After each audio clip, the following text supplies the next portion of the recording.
we're here to see the Through Soviet Jewish Eyes photography exhibit downstairs. And so to give you some background on things that you'll see in this exhibit, we're going to talk with Mr. Hilliard today about the Eastern Front in World War II. Mr. Hilliard, as you've heard, is a World War II veteran. And so let me just start with a personal question. As someone who lived through and fought in the Second World War, when did you begin to pay attention to what was happening between the Soviet Union and Nazi Germany? Well, I'm not sure we paid any attention to it.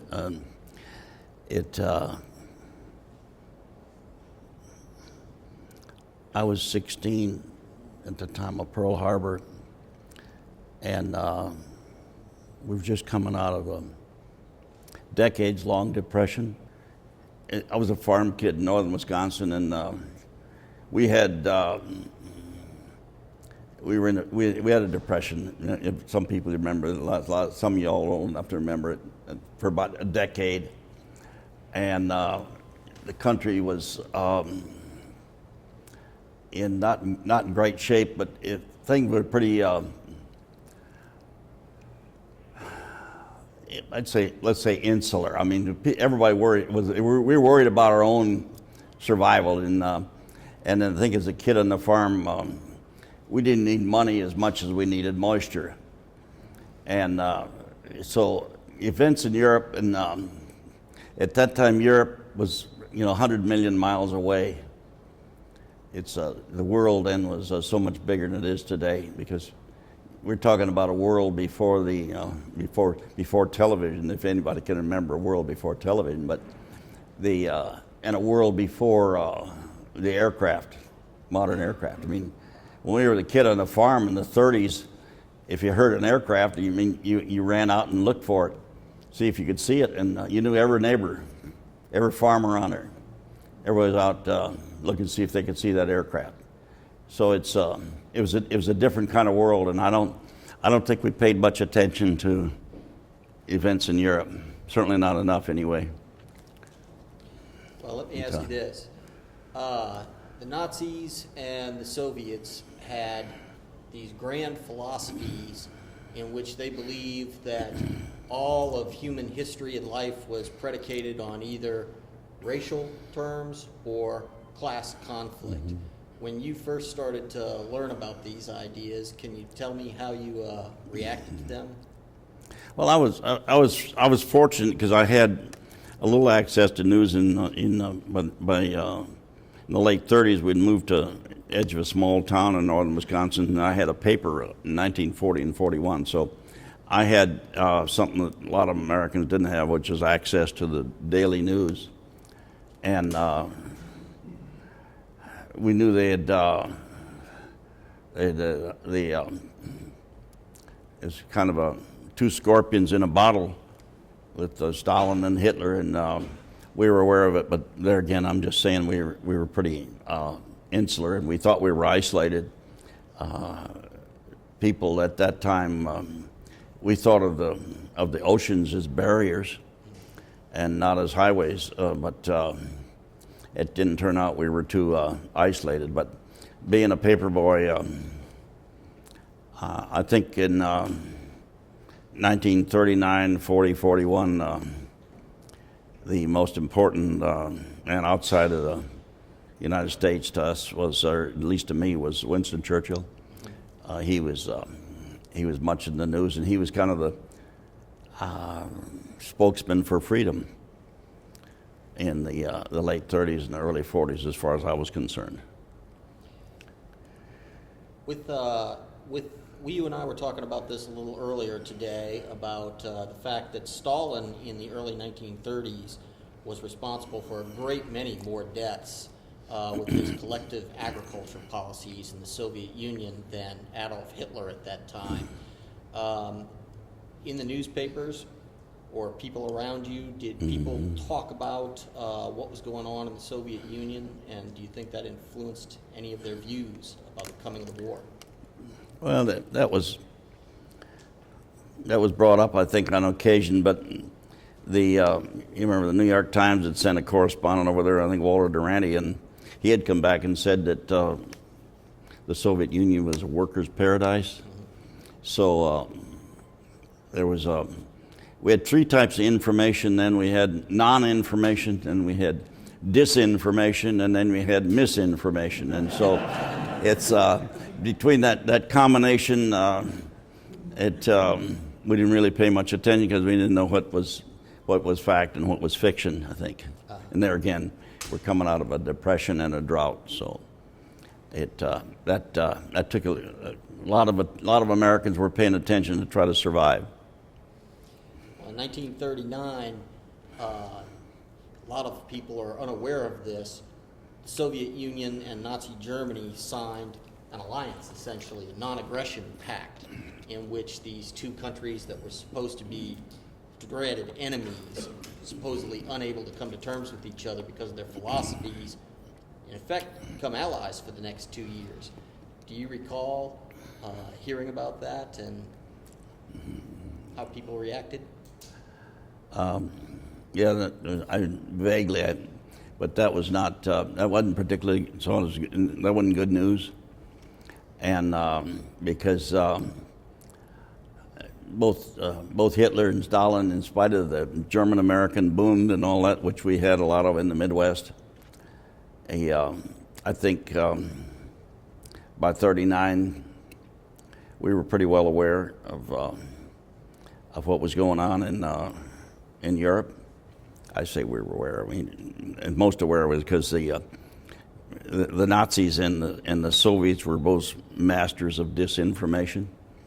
So now I'm not sure their own people knew what was going on, but I do remember Churchill's comment, I think right after Poland fell, which didn't take long, about 3 weeks or so, and about he couldn't predict the actions of the Soviets, and I think what he called it, a mystery inside a riddle wrapped in an enigma.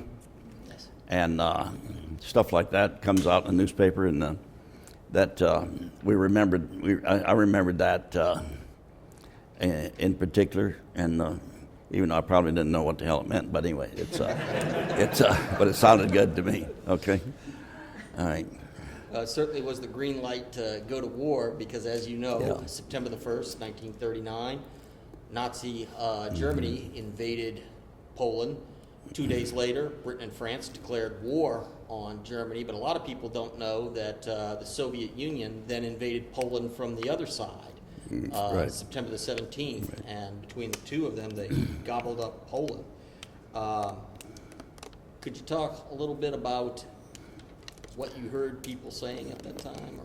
Well, as I recall, the so-called Molotov-Ribbentrop agreement, which was signed about 2 weeks before the Germans hit Poland, was a secret for a while, and then it came out, and when the Germans attacked Poland, and then a couple of weeks later, the Soviet Union moved in and occupied eastern Poland. So the Poles were, victims of geography, and but that didn't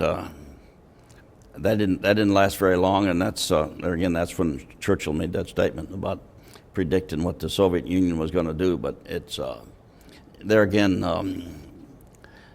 Europe was 100 million miles away, and we knew it wasn't good. But after all, if there was going to be a war going on, it was on somebody else's country, and so I'm not sure many Americans, including me, paid much attention to it, or not as much as we should have, certainly, in retrospect.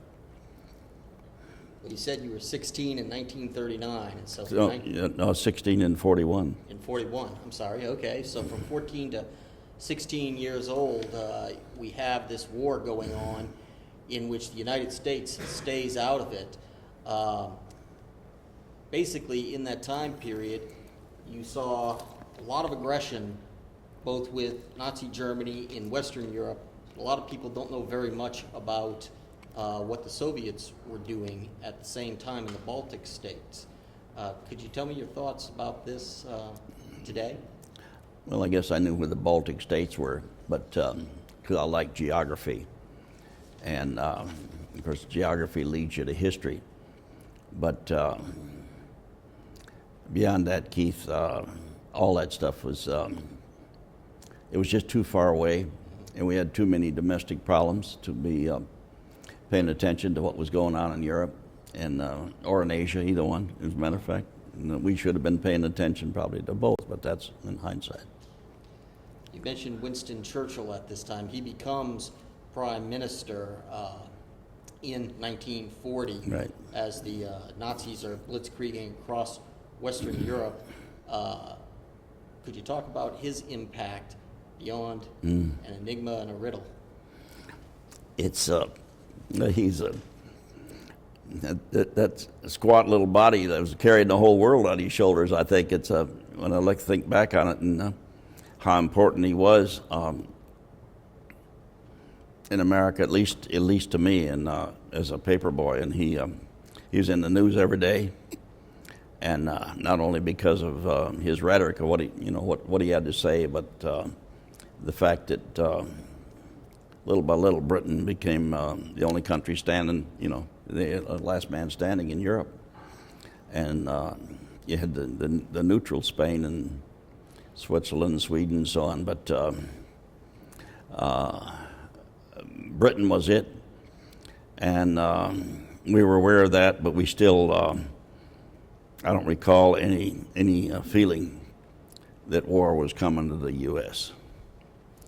I don't think that really occurred to us. That they were going to have to figure it out over there, and I don't recall any talk of the people around about we're gonna get in this war. It was in the papers, there was some discussion of it, but I'm probably more likely to read the comics than to read the editorial pages, so I didn't pay any attention to that. Well, did you think, could you comment a little bit for our audience on the destroyers for bases deal and maybe Lend-Lease that Franklin Roosevelt in those years was actually enacting these programs to deal with the crisis? We were aware of that. It was pretty controversial, and a lot of people thought, that Roosevelt, he's going to play around with these guys and end up getting us in trouble. And but probably 25% of Americans were maybe just they didn't know what was going on, and none of us knew what was going on, but the at least 25% were anti-war, and another 25% were just simply preferred peace, and the other half didn't know or care what was going on. I mean, the media then was limited to radio and newspapers, and a lot of people didn't take a newspaper, so no television, no evening news, and no CBS and so on, no Fox and so on. But anyway, if you can imagine a world like that, but the news was scarce, and what we got was probably ignored because of domestic. We had enough domestic problems, and America was beginning to come out of the Depression because of the war in Europe. The factories were cranking up in 39 and 40.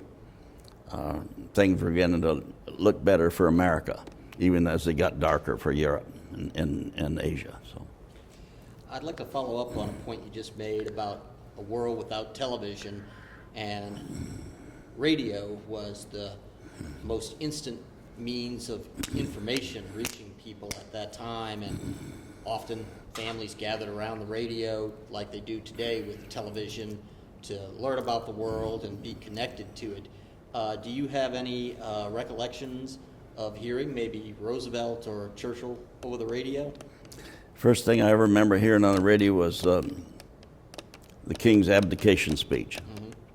And I heard that in the neighbor's house, 37, I believe, wasn't it? 37, 36, yeah. That's the first thing I heard, because we moved to the edge of town in July of 36, I think. So we had electricity by then, but we didn't have a radio, but the neighbor had a radio. So I went over there and listened. That was big news. That was a big deal, bigger than any impending war. I mean, you know, and the love affairs, you know, they top of war any day, you know. Yeah. Well, speaking of love affairs gone bad, in June the 22nd, 1941, a big year, Adolf Hitler double-crossed Joseph Stalin and launched Operation Barbarossa, in which he invaded his ally at the time. And so this was huge news. Did you have any recollections of what people said about this at the time? Well, you know, the history that I witness is colored by the history that I read. So, and I read a lot, but I don't think that he really double crossed him. He got tired of waiting, and it was kind of that 2 years when the German war machine was operating on raw materials furnished by the Soviet Union. Was just a waiting period. Stalin was building up his army, which he had basically destroyed, at least the leadership, with the purges. And Hitler was building up his army so he could attack to the east. And the waiting period was over, that's all. And but yeah, that was that was big news. And I think that at the time, it's shocking to the Americans. I think that was something we didn't think was going to happen, so on. If maybe the leadership knew that it was pending, but I didn't, and certainly I don't think most Americans knew about it or cared about it. But anyway, that's. Yeah, I remember when it happened. It's in 41, because I was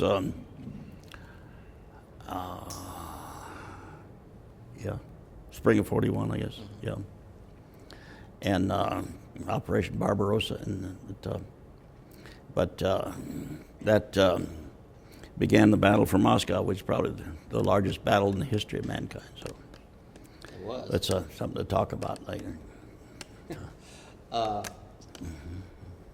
Well, let me ask you this real quick. You had mentioned reading history quite a bit, and of course I do myself. Do you remember what Harry Truman said when Hitler invaded the Soviets? Famous quote about what? Probably they deserve each other. Yeah, that's right. Probably something like that. I mean. Yeah, Truman basically said, you know, if we see one side is winning, we should aid the other, and if it changes, we should. That's right. That's right. Sides Yeah, aid right. the other Right. till they're both done. It's I think there was probably a certain sense of relief, because Americans by then were concerned about Britain, and when they went at each other's throats, it was temporary reprieve, at least for Britain. So I do remember that discussion, that maybe now Britain is off the hook for at least for a while. Yeah. Basically, Hitler and Stalin go to war with each other. Mm-hmm. And Adolf Hitler told his generals in planning the campaign that they would have to expect a war that was much different than the campaigns that they had conducted against France and the Netherlands in Western Europe. And so for our audience, I was wondering if you could kind of describe to them Hitler's idea of why this war on the Eastern Front was going to be very different, something that the world hadn't seen before, something they may witness in the exhibit. Well, he told his military leadership is going to be a war of extermination, and these Prussian generals weren't familiar with the use of that term, extermination, in a war. And just before he went into Poland, he told his gathering of his field marshals and his generals that said, "Kill without pity or mercy every man, woman, and child of Polish extraction or language." And that was something new to the German generals, and they weren't too happy about it. But unfortunately, they carried it out, and they killed, I think, a sixth of the population of Poland before it was over. But it was not just a racist war. It was a cultural war. It wasn't just a war to win territory or to conquer. It was a war to eliminate, and I don't think the world had seen anything much like that, fortunately.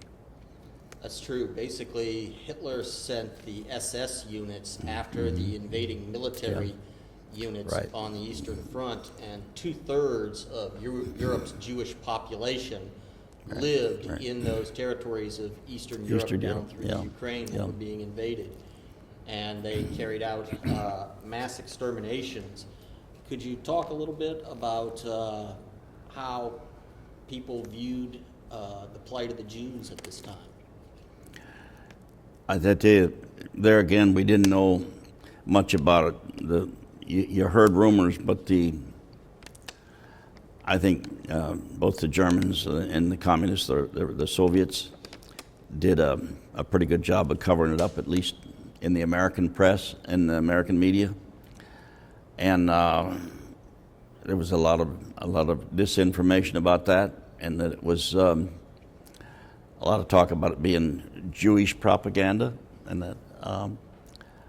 But unfortunately, they didn't know until 1945 just how bad it was, and how organized the killing was, and that they had set out. I mean, the Japs were not gentle to their prisoners of war, certainly not to Americans and British and Australians and the Dutch, but the Germans had this very organized system of elimination, extermination, and so of the two, I mean, I guess it's hard to classify cruelty, but the Germans had better organized cruelty and a better organized system of elimination, where they deliberately set out to wipe out entire cultures.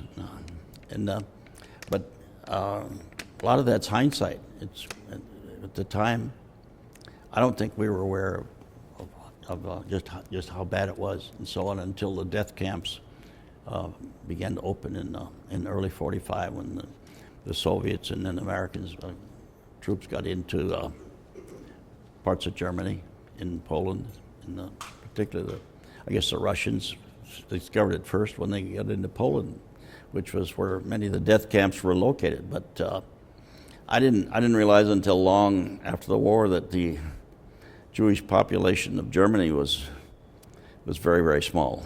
The huge population was Poland and Belarus and the Eastern European countries, and which is the reason that Hitler went eat, because he had that incredible, unbelievable hatred for the Jews, and this idea of eliminating and exterminating all of them in Europe. And so it wasn't just in Germany that they had a very small Jewish population compared to the countries to the east. I can cite a statistic on that 1% of Germany's population before 1939 was Jewish, and between 33 and 39, half of those Jews actually left Germany. And the question was, for a lot of Jewish people, was how far did you run? Because if you went to the United States, that was one thing, but if you went to France, well, Hitler overran the place within a short amount of time. You had mentioned the Battle for Moscow. I'd like to go back to that for a second, because from June 1941 to late 1941, basically the Nazis were unstoppable moving through the Soviet Union. They made it all the way to the gates of Moscow. And you had brought up the point, this is actually the largest battle that took place in World War II in ground forces. Could you describe a little bit about what was going on in the world in late 1941?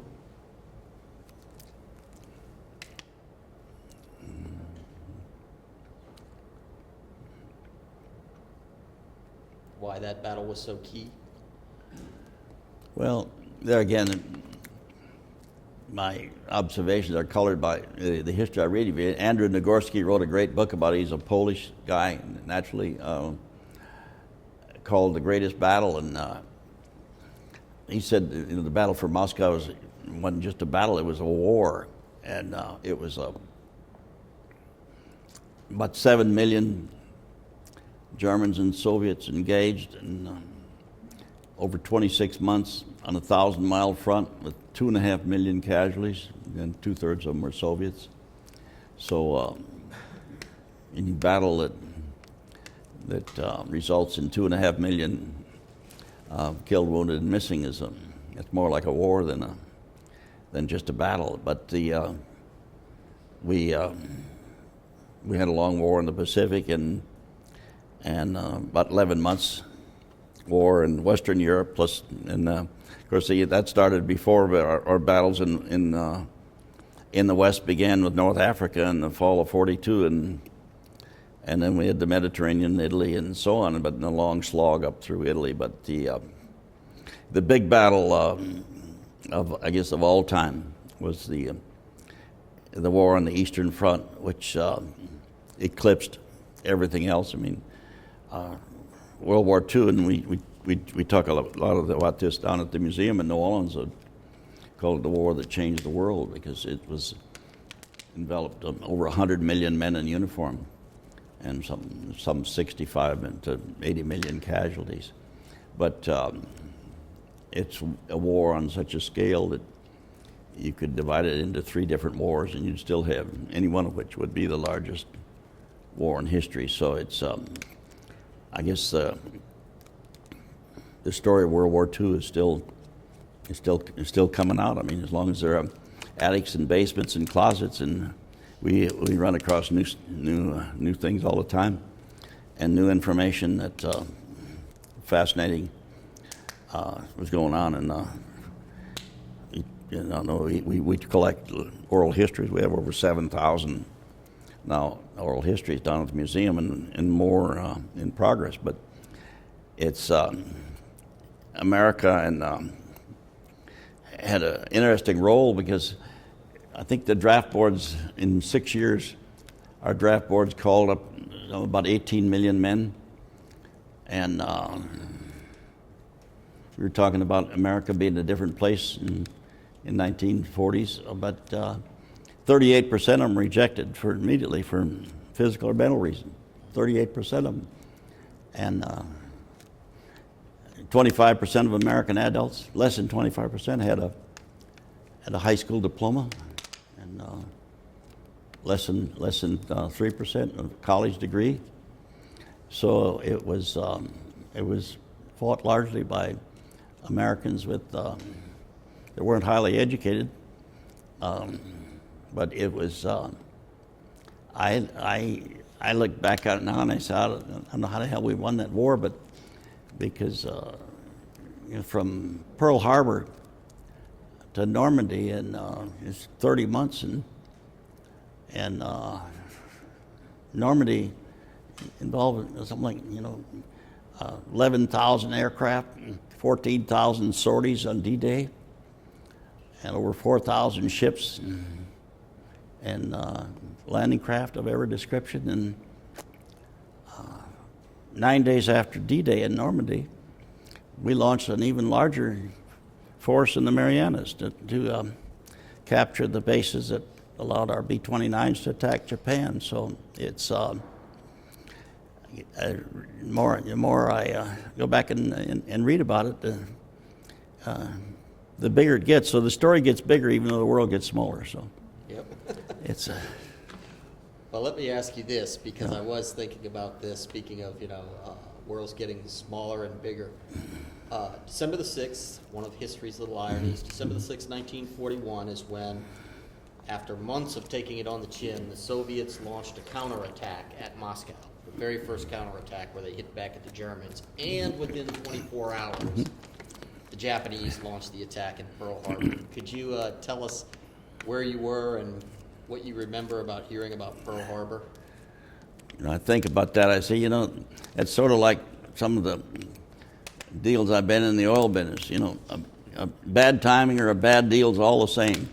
It has the same result. And had the Japs waited maybe 2 weeks, they would have known that the Germans are maybe not likely to take Moscow and knock the Soviet Union out of the war, because the Japs and the Soviet Union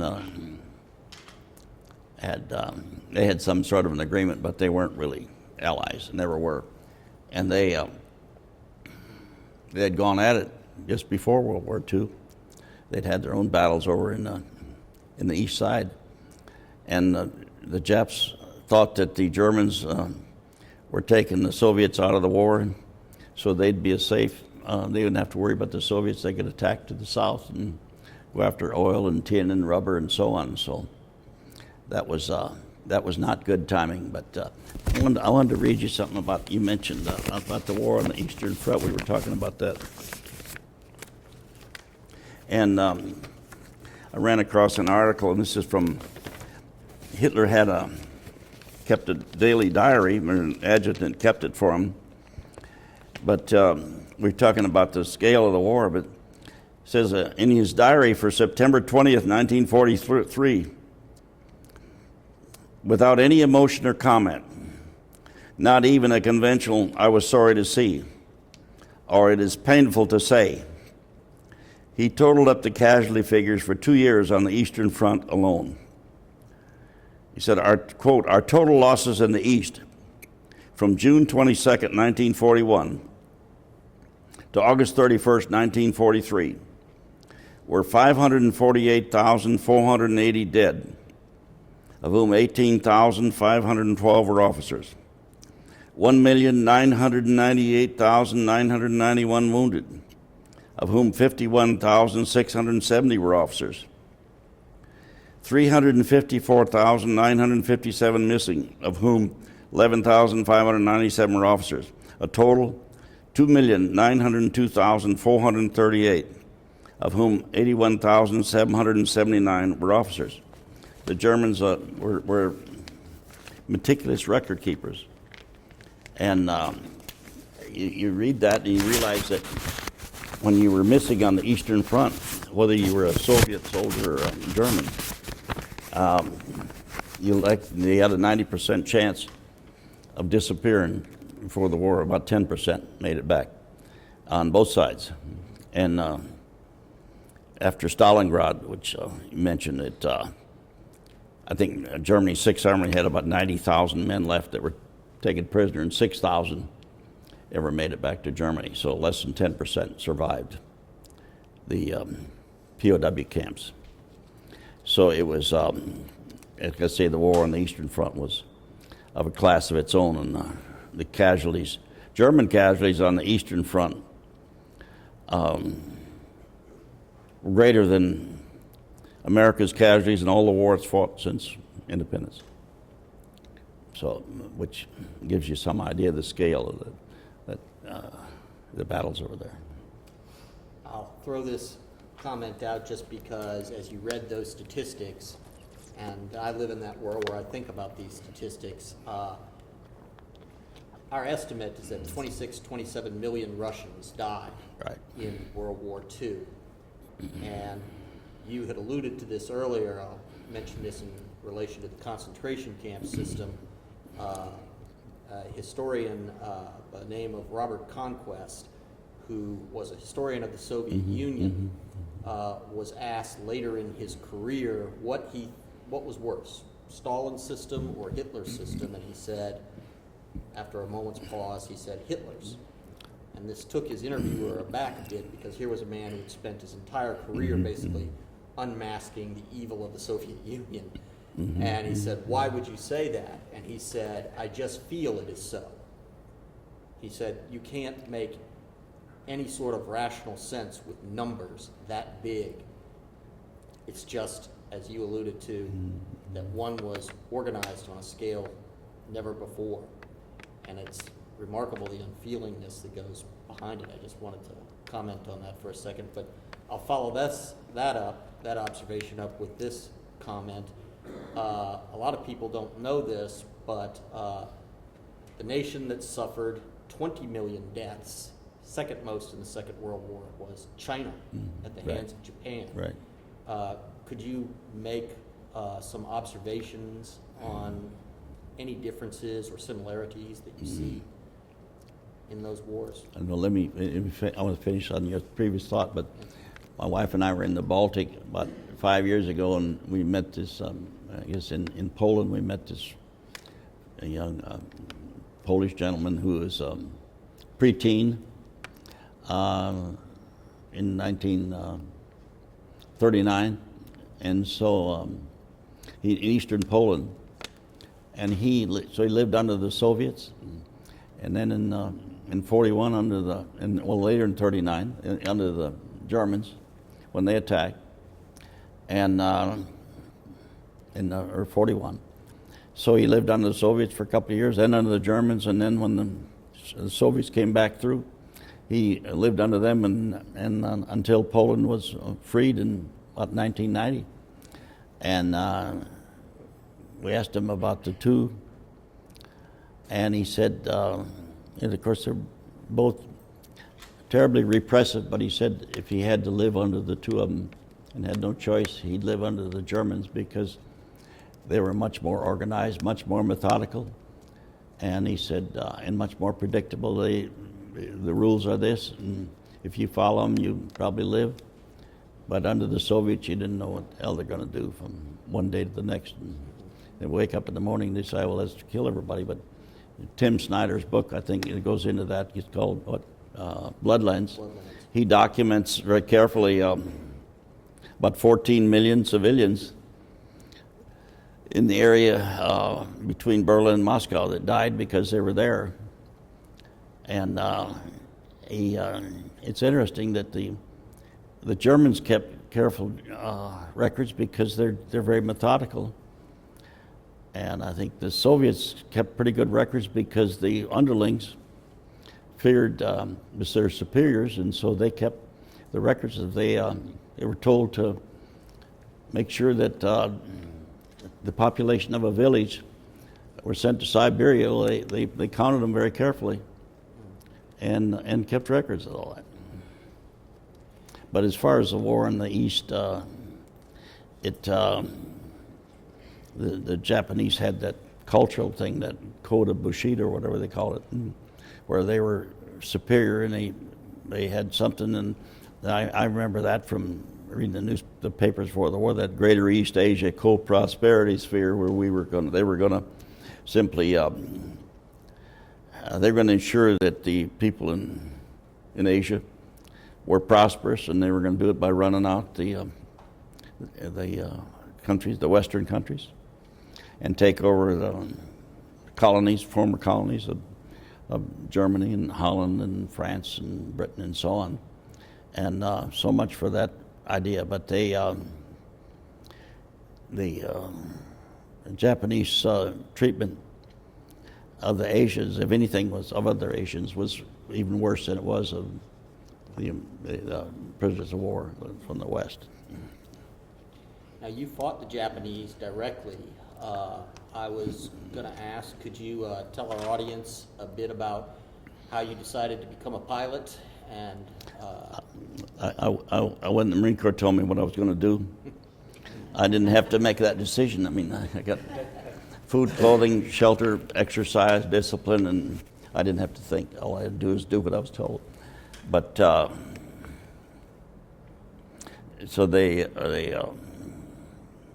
told me I was going to take a radio radar aptitude test, and I said I don't know anything about radio radar, and I figured that was the right answer to give them. And they just looked at me like I was hard of hearing and just said, tomorrow you're going to take an aviation radio and radar aptitude test. And I took it, and they never told me what I scored or if I passed it. They didn't ask me that or tell me. They just said, I cut my orders, you're going to Jacksonville, Florida, aviation radio and radar school. So I ended up down in Jacksonville for about 4 months, and then after I finished that school, they sent us to gunnery training and then operational training in patrol bombers, and we flew combination, I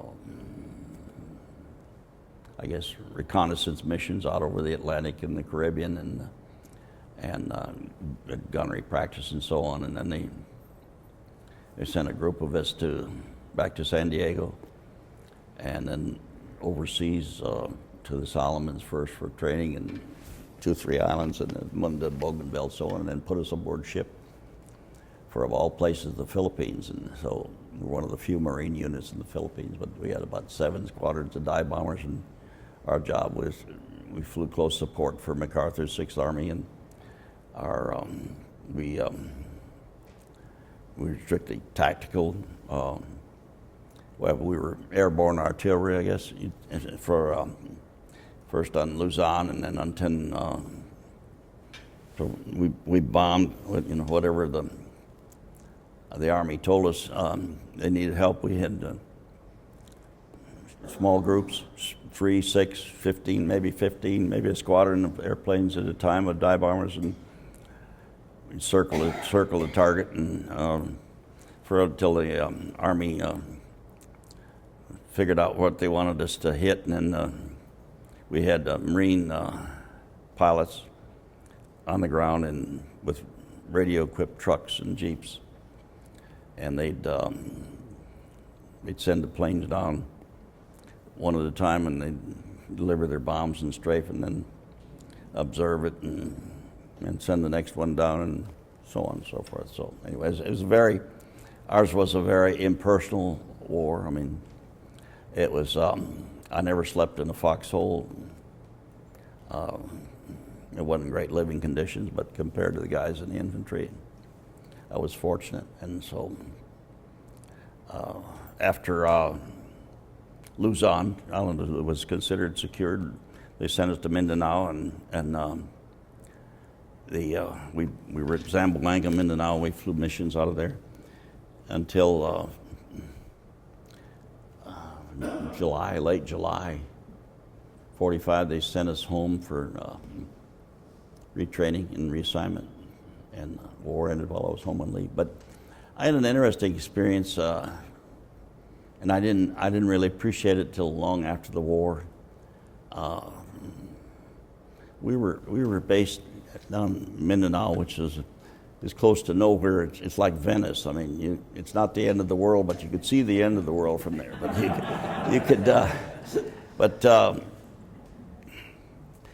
three planes, and I was one of the radioman gunners, and we flew up the coast, and we landed in a grass strip on the west coast of Mindanao, and met an Australian coast watcher, a big coconut plantation there, and he was still there. And those coast watchers were very important in the Philippines and the Solomons to us, and because they knew the territory, they knew the natives, they knew pidgin English and so on, and they were great at helping spot what the Japanese were doing, until they hoped the hell they didn't get caught. But we put him in the back seat of one of the planes, and we flew up the coast looking for, he was pointing out Japanese emplacements, I guess. And although, they didn't tell us what was going on. But so when we landed back at the grass strip, we got to talking to the guy, and it was very interesting. I just remember this. He said he was married to a white Russian, and I knew enough history to know that, but he wasn't referring to color, the hair color, or race. And he said white Russian. She was in China someplace. But he said,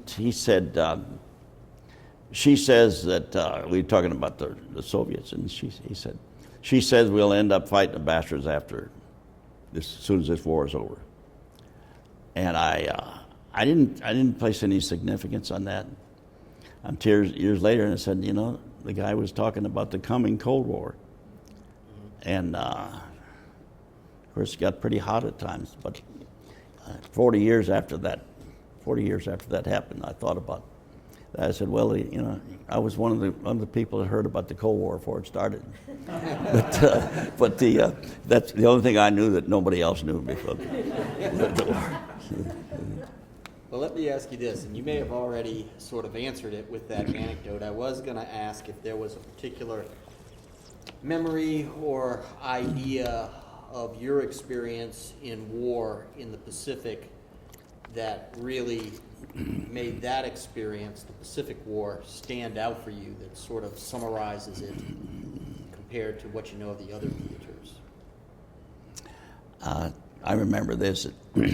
No matter where you were in the Pacific, you knew you were at least 1,000 miles from where you'd been, and you were at least 1,000 miles from where you were going. It's a big area and lots of water.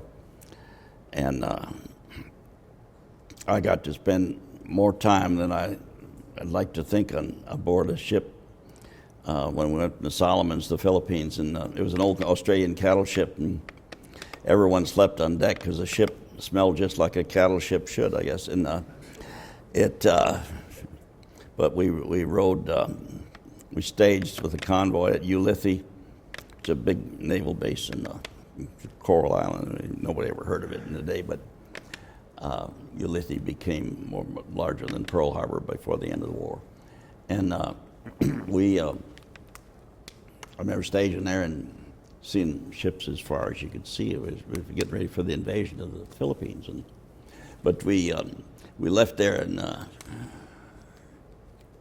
for Luzon, and en route we counted the tail end of a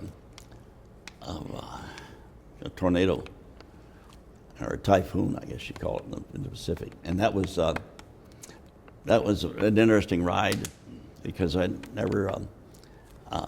not crazy about the water, and maybe that convinced me that wasn't a good thing. But it was, I just remember seeing some of the ships in the convoy, and all of the transports, including ours, were towing barges with torpedoes, bombs, ammunition, and so on them. And I doubt if any of those barges made it to the Philippines, but seeing a ship in the convoy, seeing the bow disappear and the stern come out of the water, you can see the screws turning, and then it'd reverse course, and then the stern would disappear and the bow would come out of the water. And so it was rough. I was fortunate I didn't get seasick, but I was one of the few aboard that didn't. And I remember that ride, and the bombing missions became, I guess, sort of routine after a while. That was just something we did, but bombing and strafing. But the ride on that old Australian cattle scow it stayed with me. That is the kind of memory I'd like to have, but it was. Well, I'll mention this very quickly just because to kind of piggyback on the point you were just making. Our museum is working on our Road to Tokyo exhibits, and this is something that we want to bring out to the general public, that if you think about the difference between the European and the Pacific theaters, you've got to ship a ton of equipment across the Atlantic and you're shipping it to England. There's ports there when you get there. One major difference, like Mr. Hilliard said, with the Pacific is that you go 1,000 miles and then you come to some island where there's no docks, there's no port, and you come 1,000 miles, and the hardest part of the job is the last 100 yards to get equipment and men and whatnot onto a beach that there's nothing there. So infrastructure was a huge problem with that. But I tell you what, speaking of some of these things and memories, you and I were talking about this a little while ago, and in 2013 I had the honor of leading a tour to St. Petersburg, Moscow, and Volgograd, so wartime names, Leningrad, Moscow, and Stalingrad. And you were showing me some photographs of Leningrad when you were there in 1983 while the Cold War was going on. I was there, and I thought I would ask if you had some particular impressions years later in this place, thinking about what it went through in the war. I was talking to my older brother about it a few years after I'd been over there, and he said, well, what was the Soviet Union like and so on? And I said, well, in the cities it was, it looked pretty modern. It looked modern, but it was actually pretty shoddy when you get up close. From a distance, it's sort of like, looking at the Mississippi River at night. It looks great, shining in the moonlight. But not so good in daylight. But I told my brother, I said, well, you were born in 23, I was born in 25. I said, I thought we had some primitive stuff on the farm in northern Wisconsin, but I said, you know, the only way I could describe the Soviet Union once you got out of the cities was, you just envision a black and white movie of North Dakota in 1880. It was unbelievably primitive, and it's sort of like, you know, if you Egypt or India, you know, with the blindfolded camel and the water wheel. I mean, and it was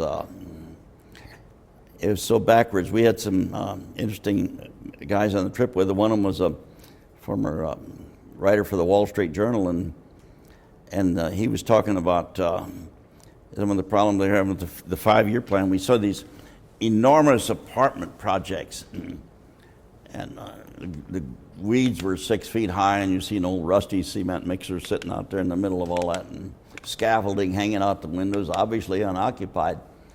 And said, well, the situation here is interesting. He said, you know, under the 5-year plans, they have to start so many apartment projects, but it didn't say anything about finishing them.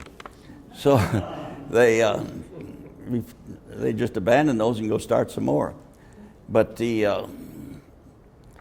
way the people lived out in the country, and one of the places we went, because we were a group of petroleum people, and we were on a people-to-people group, and we were down at Baku at the oil field, and spent about 3 days there, and is really interesting. As we were out at the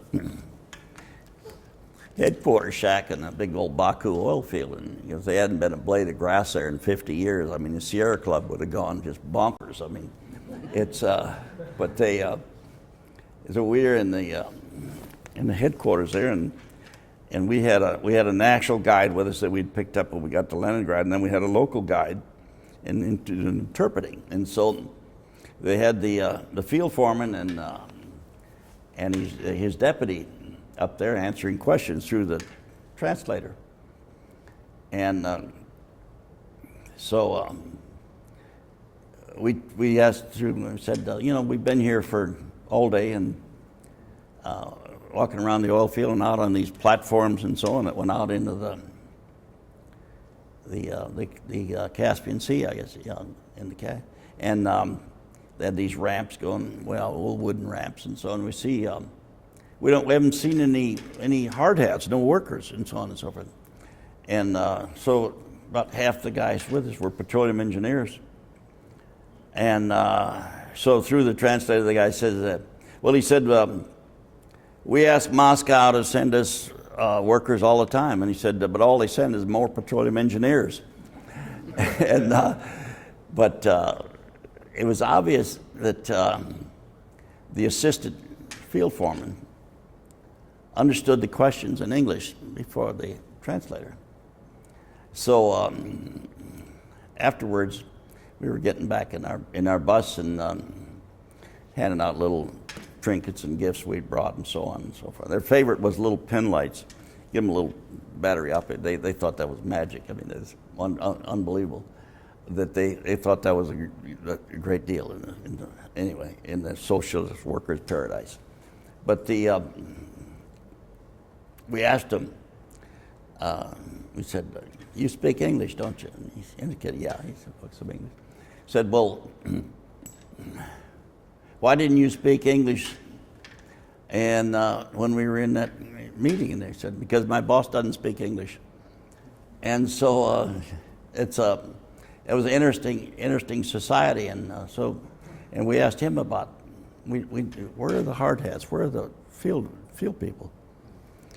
And he said it's very hard to get them because he said you can make as much money working for the state as a clerk in Moscow as you can make working on a rig in the Caspian Sea. So why work on a rig in the Caspian Sea and when you can do something else? And but the system is incredibly bad. The hotel we took a Aeroflot, which is sort of an airplane from They must have been from the 30s. And honest to God, half the seat belts were gone. And so we flew from Leningrad to Baku, almost a 4-hour flight. And all they handed out was some little deals of warm Kool-Aid or something like that. But we get to the hotel at 11 o'clock at night, and from a distance it looked beautiful. And so we got up closer, and once we got in, we could see not too good that they had forgotten to clean it for about 20 years. And so we get up to the room, and the bathtub in our room is an old porcelain tub on legs, and is sitting in a concrete recess, and the water just runs out of the bathtub and into that recess and finds its way down a pipe and so on. But it was the interior wasn't too nice. So the next morning at breakfast, we're talking to him, and one of the ladies said, well, how was your room? She said, well, it was fine. She said, until I grabbed hold of the sink because I was going to get in the bathtub, and the sink came off the wall. So, but it was in the hotel we were in. It looked beautiful up in Leningrad, which that's before. Now it's back to St. Petersburg, I guess. Anyway, but then there was Leningrad. So, but every room in the hotel had a telephone, but unfortunately none of them were connected. But it was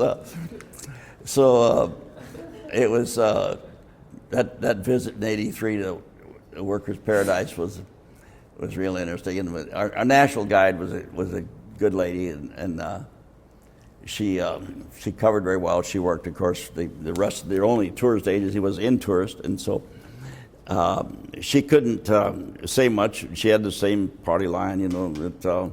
The reason they haven't finished these apartments is because, the Germans killed 20 million of our people, or 30 million, whatever, and a lot of our men are working on the Baikal-Amur Railroad and so on. And so after a while we just repeated. We'd ask a question, we'd say, we know the Germans on this one. And but later on she got to be a friend, came to the States, and we hosted her,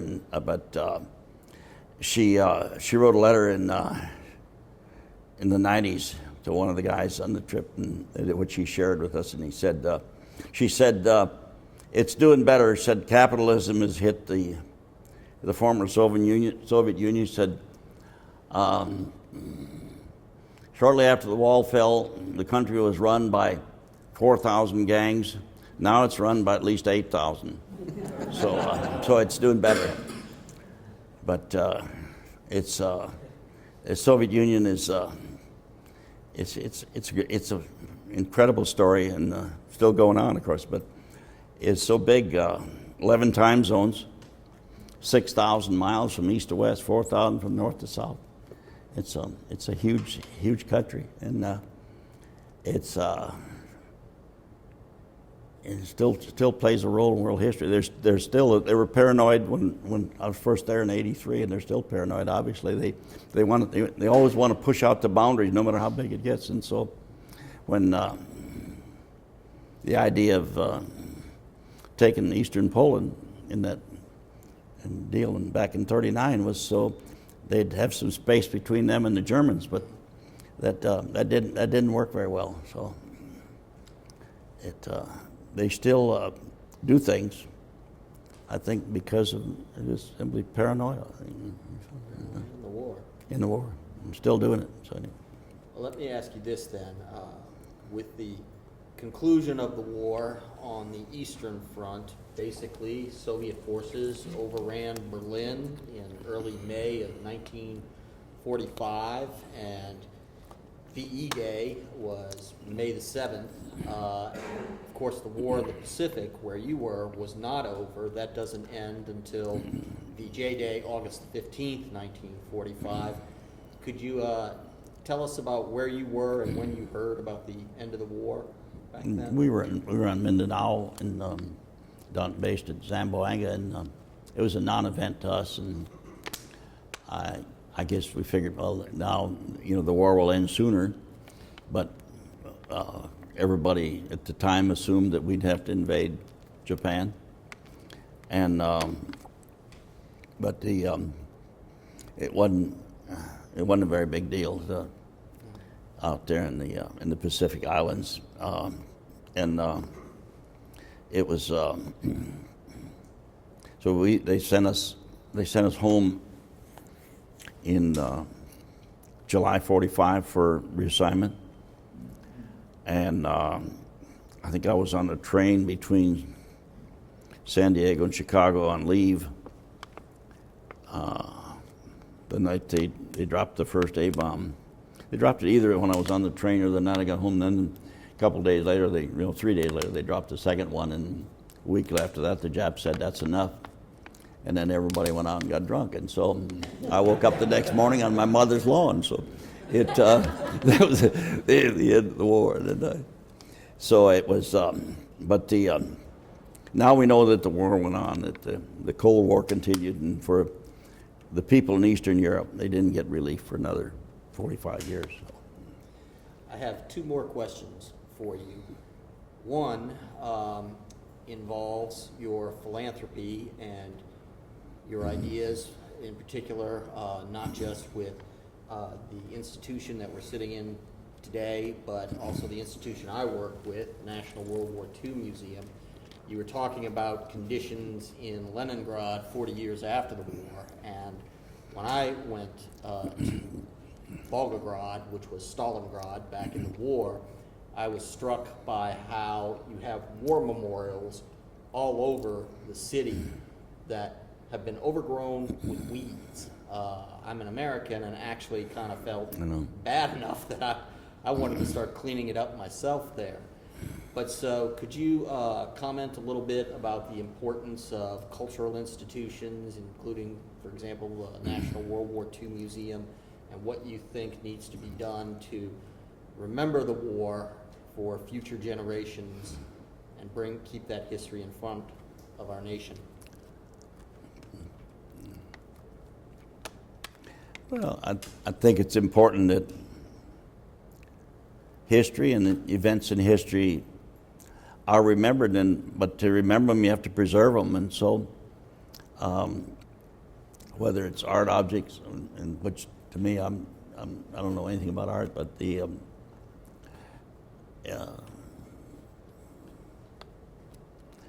think art to me is basically just an exhibition of the ingenuity and the potential that God has endowed in man. I mean, his ability to think and dream and draw and create stuff in whether he's painting a landscape or people or whatever it is, whether it's reality or it's impressionism, whatever. And but any event that on the scale, I think, of World War II and the impact that it had on millions and millions of people around the world still has. We ought to preserve it and try to learn something from it. The idea is to learn something from it, which we're in the middle of an institution here, and I guess it sometimes they try to teach these people that attend here something, and so they do better than the last generation. Doesn't always work. Dr. Savoy can attest to that, I'm sure. But I think about, Will Durant wrote that great, 11,000, I guess, pages in The Story of Civilization. But he said, he was asked afterward, and they finished that thing, and it only took about 30, 40 years.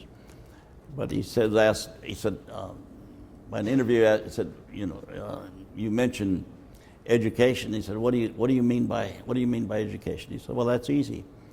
He says, education is nothing but the constant discovery of your own ignorance. So I can't think of a better definition of education. And so that's, I guess that's the purpose of this museum, this institution here at UL, and of the museum in New Orleans, try to inform people, and maybe they'll do better than the last generation. We always hope in that. So I hope my grandkids do better than my kids, and my kids do better than I do. So I'm not sure it always works, but anyway, that's the theory. Anyway, that's okay. Hopefully. Well, last question for you then, and you may have already partially answered this, but as I look around today, we have a number of young people in the audience, and I just wanted to ask if there was anything you would like to say to them as you look over your life and the lessons and the history that one day they'll learn about and have to deal with in their own lives. Pay attention. That's right. That's a good start. I mean, I think back. As a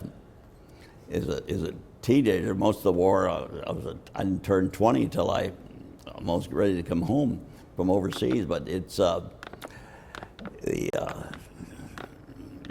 these teenagers or late teenagers, particularly, that if something.